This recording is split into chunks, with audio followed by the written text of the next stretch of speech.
Subscribe करें हमारे YouTube channel को और बेल आइकन को प्रेस करें हमारे लेटेस्ट वीडियोस को देखने के लिए।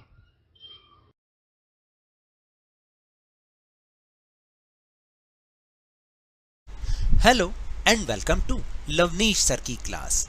आज की ये शिक्षा निदेशालय राष्ट्रीय राजधानी क्षेत्र दिल्ली की वर्कशीट नंबर 4 जो कि कक्षा 10वीं के विद्यार्थियों के लिए है।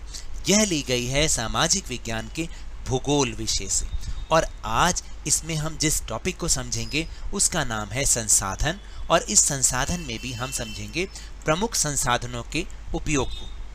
तो चलिए बिना समय गवाए शुरुआत करते हैं मेरे साथ और समझने की कोशिश करते हैं। प्यारे विद्यार्थियों, आपने कार्यपत्रक 3 में संसाधनों की जानकारी प्राप्त की। हमने समझा था ना कि संसाधन कौन कौन से होते हैं। आज हम कुछ महत्वपूर्ण संसाधनों जैसे भूमि, मृदा यानी मिट्टी, जल, प्राकृतिक वनस्पति, वन्य जीव, खनिज इत्यादि के उपयोग के विषय में अध्ययन करेंगे। तो चलिए देखते हैं कि वो कौन कौन से संसाधन हैं, महत्वपूर्ण संसाधन जो अभी हमने करे उनके बारे में कुछ अधिक जानकारी प्राप्त करते हैं। तो सबसे पहले है भूमि। देखिए भूमि जो है सभी संसाधनों में प्रमुख इसलिए है क्योंकि भूमि पर ही हम सब काम करते हैं। जैसे भूमि का उपयोग विभिन्न कार्यों के लिए किया जाता है जैसे कृषि, सड़कों का निर्माण, उद्योगों की स्थापना और घर भी तो हम अपनी भूमि पर ही बनाते हैं। तो इसका मतलब भूमि संसाधन बहुत ही महत्वपूर्ण संसाधन है। फिर इसके बाद है मृदा यानी कि मिट्टी। मृदा अर्थात मिट्टी अत्यंत ही महत्वपूर्ण संसाधन है क्योंकि ये भूमि के साथ ही जुड़ा हुआ है, तो इसलिए भूमि के साथ साथ ये भी बहुत महत्वपूर्ण संसाधन है।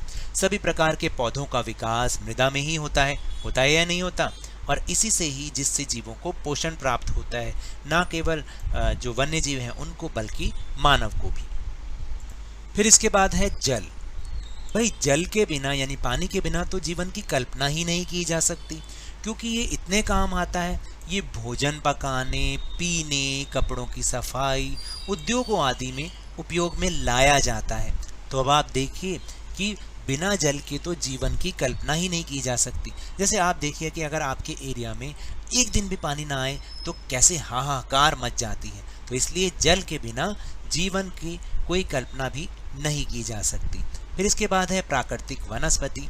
तो देखिए वनस्पति भी बहुत महत्वपूर्ण संसाधन है क्योंकि वनस्पतियां अर्थात पौधे हमारे लिए बहुमूल्य संसाधन हैं। पौधे हमें लकड़ी प्रदान करते हैं, प्राणियों को आश्रय देते हैं यानी जो जंगली जीव हैं उनका वो घर है, ऑक्सीजन उत्पन्न करते हैं जिससे हम सांस लेते हैं इत्यादि। तो आपने देखा प्राकृतिक वनस्पति कितनी ज़रूरी है हमारे लिए। फिर है वन्य जीव। इसके अंतर्गत जंतु, पक्षी, कीट एवं जलीय जीव आते हैं। इनसे हमें दूध, मांस, ऊन, शहद इत्यादि प्राप्त होते हैं। तो देखा आपने कि वनस्पति और वन्यजीव दोनों ही हमारे लिए महत्वपूर्ण संसाधन हैं। और फिर है खनिज जो कि ज़मीन से निकाले जाते हैं। खनिज जैसे कोयला, लोहा, एल्यूमिनियम, तांबा इत्यादि हमारे लिए अत्यंत महत्वपूर्ण संसाधन है क्योंकि आपने देखा है ना कि हमारे हमारे घर के खिड़की, दरवाजे, यहाँ तक कि सड़कें, ठीक है, बर्तन और न जाने कितनी चीज़ों में इन खनिजों का प्रयोग होता है। तो खनिज भी हमारे लिए महत्वपूर्ण संसाधन है। चलिए अब चलते हैं अपने प्रश्नोत्तर की ओर। तो देखिए यहाँ पर है कि निम्नलिखित प्रश्नों के उत्तर दीजिए। फिर पहला प्रश्न है कि जल हमारे जीवन के लिए कैसे महत्वपूर्ण है। तो ये तो बहुत ही आसान प्रश्न है। देखिए आप क्या लिखेंगे कि यदि हम जल ना पिएं तो जीवित नहीं रह पाएंगे। इसके अलावा आप देखेंगे कि यह भोजन बनाने, कपड़े धोने और उद्योगों में भी काम आता है। ठीक है, उद्योगों में भी काम आता है। तो ये सारी चीज़ें क्या हैं, हमारे जीवन से जुड़ी हुई हैं। तो अगर जल ही नहीं होगा तो फिर हम कैसे जिएंगे, ना पी पाएंगे, ना भोजन बना पाएंगे, ना कपड़े धो पाएंगे, ना उद्योग धंधे लग पाएंगे। तो इसलिए जल हमारे जीवन के लिए बहुत ही महत्वपूर्ण है। फिर इसके बाद है किन्हीं 5 प्राकृतिक वनस्पतियों एवं 5 वन्य प्राणियों के नाम लिखिए। तो देखिए 5 प्राकृतिक वनस्पति ये हमने 9th क्लास में भी पढ़ी थी, अगर आपको याद हो तो। कौन कौन सी हैं? सदाबहार वन, एक तो हो गया सदाबहार वन, पर्णपाती वन, पर्णपाती वन, फिर कंटीली झाड़ियां, दोबारा से लिख लेते हैं इसको, कंटीली झाड़ियां,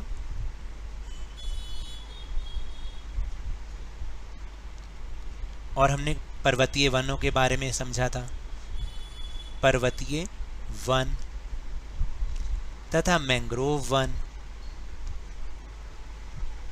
तो ये तो हो गई 5 प्राकृतिक वनस्पतियां। अब 5 वन्य प्राणियों के नाम जो हमारे भारत में पाए जाते हैं।